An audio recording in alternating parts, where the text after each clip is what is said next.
Welcome to Shamford. I'm Jessa, and here we discuss all things 3D printing. I've spent the last couple of days looking for a floor-standing iPad stand. I want to buy one as a gift to my parents so they could use it at their massage chair.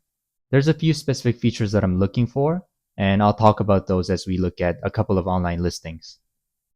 So here's the first one.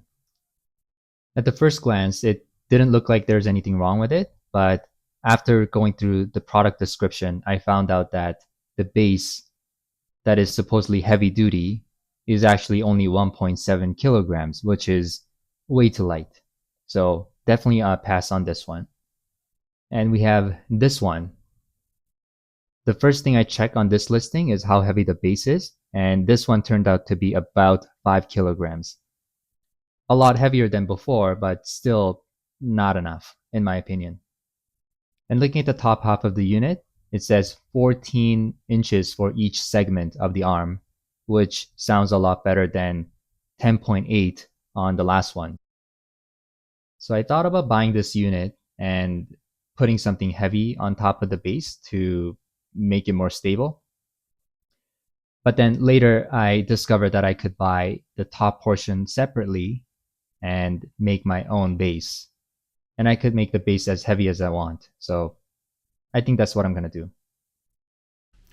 Okay, I just came back from the hardware store and I actually don't mind the size of this bag as is right now, which is about 12 inches and 18 inches. I'll try and make a box that kind of mimics the size of this bag. Okay, I made a little box with some scrap materials in my garage and filled it with concrete and closed it off.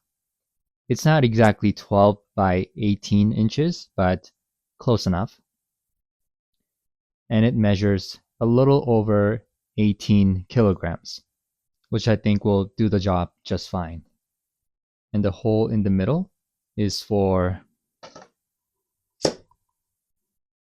a 1-inch dowel, which will act as the post. I made a trip to IKEA and bought this desk lamp, and it's got the same parallelogram mechanism that is used in the iPad stand. The only difference that I see on this one is that the head only has 2 axes of movement, versus the one we saw on Amazon has a ball head that is able to rotate freely in any direction. But we'll make it work. Okay, it's a couple days later, and I've made some progress. First of all, I removed this original light socket because we're not using the thing as a lamp anymore. So that's out. And as a replacement, I've come up with this little thing, which allows me to put the iPad in and out like this. So you can just drop it in, pick it up. And I prefer this design over what we saw on Amazon that has the little spring-loaded clamp that requires 2 hands to operate. This is way easier. One concern though is that this dowel piece is a hardwood and it weighs quite a bit. So I'm going to see the weight difference here. So the original socket is 94 grams versus this one. See if I can balance it on here. This one's 280, so almost 3 times as heavy. We might have to add a couple more springs because this is so much heavier than the original part. So let's take a closer look before we go ahead and install it. So how is this made? Again, it's a segment of 1-inch dowel right here with 4 printed parts. And this middle piece, or 2 pieces, I should say, they're supposed to come apart. Right now, I've temporarily screwed them together just to see the fit. But how they're going to work is that they're supposed to come apart like this, and they will sandwich the little metal piece where the original light socket used to mount to. I put a lot of thinking into making this middle piece because there was a lot of concerns around, do I have enough clearance and things like that. So that took a bit of design work. But yeah, fingers crossed. Okay, here we are. This is the metal piece I was talking about just a moment ago. And these are the feet that I printed in TPU that will go on the underside of the base. I made the feet because my parents have a hardwood floor, and with this base having a flat bottom, it will be pretty difficult to pick it up. So these feet are meant to raise the base up a little bit. And let me show you the cross section of one of the pieces here. So it's got a curved cutout that has the same profile as this metal piece. So we're going to get a snug fit there. And this is the tip of the M4 screw that I was showing earlier.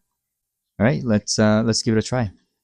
Oh, by the way, these cables are kind of annoying right now, but I think they might be a good thing because I might solder something up as a way to charge the iPad. So here is how we're going to sandwich that piece, like so. Okay, all done. So it rotates this way, no problem, and it can go up and down, and it maintains that straight viewing angle. So let's try this on. Okay. I don't have the springs on right now, that's why it's sagging. So let me try and put the springs on.